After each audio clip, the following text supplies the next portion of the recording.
it's because this is more a kind of a philosophical idea or concept around this, but it also, because as we've been talking about here, all these fraternal organizations are very much involved in business. They're involved in law. They're involved in making government flow in a certain direction, so to speak.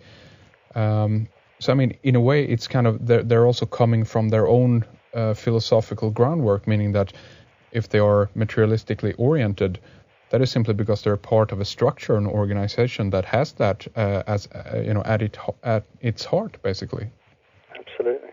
I mean, we can see it in most of the ideologies of the Western political world. They quite openly would say that they're Neoplatonic. Mm-hmm. So this implies, a very long lineage of consciousness, of perception, or at least sort of interpretive perception, based on the works of these early philosophers, which has been carried on through these empires and is still here. Yeah.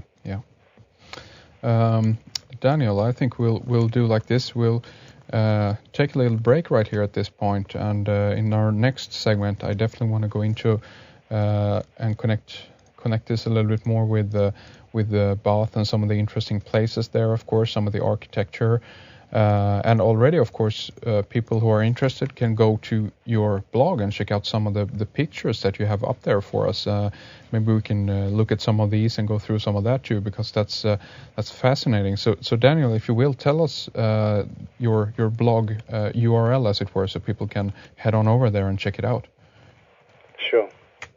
So it's http://www. The Bath Mystery with an S on the end. .blogspot.com. You can go there, and I will be updating it slowly. It's a very young site at the moment. It's just been up a few days, so I will be trying to add a post or two every day, and slowly building up to the Georgian period, which is kind of the epicenter of the work, is the geomantic layout of the city. And so on the blog, I'm going to be, after the introduction, which I've just finished, I'm going to be starting from a long way back and building up to the center. Very good. The website there again is the Bath Mystery with an S and then .blogspot.com. And we're going to talk much more about the Bath and some of the mystery surrounding its architecture in our next segment. But Daniel, also, of course, before we end things off here, I want to ask you a little bit about your book. You're working on it right now, as I understand it. Do you have any idea of when it's going to be out? Is anything like that set yet? Yeah, absolutely. Quite a few people have been asking me about this. Yeah. Well, I was in a lot of minds about who the publisher was going to be, because I had backing from the Bath Heritage Society because of my work with some of the other curators.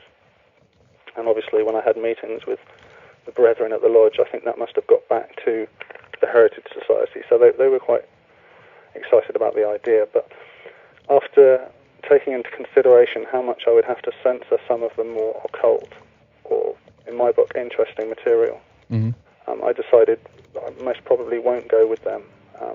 And after talking with yourself and a few other authors, I actually think it would be best to self-publish. Yeah, good idea. Because I can have much more of a handle upon the work. I'd like to have control of every single part of it. I want to be able to design the cover. I want to be able to do the layout. Of course. And not have to worry about pleasing anybody else. Exactly. So it will be finished. Probably the compiling, the indexing and everything is on its way through at the moment, so hopefully it'll be finished within the next 2 months. And I will have all of this on my blog. And so, I'll be taking pre-orders if anybody would be interested, because that would be great.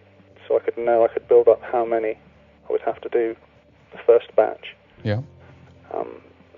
It shouldn't be too long. Very good. We're going to keep people posted about that. And as we said, we're probably going to do like a mini-series of this. We'll continue watching the progress as we're leading up to the release, as it were, of the book here. But Daniel, thank you very much for this segment. Stay with us, and we'll take a short break right here. Brilliant. Thanks.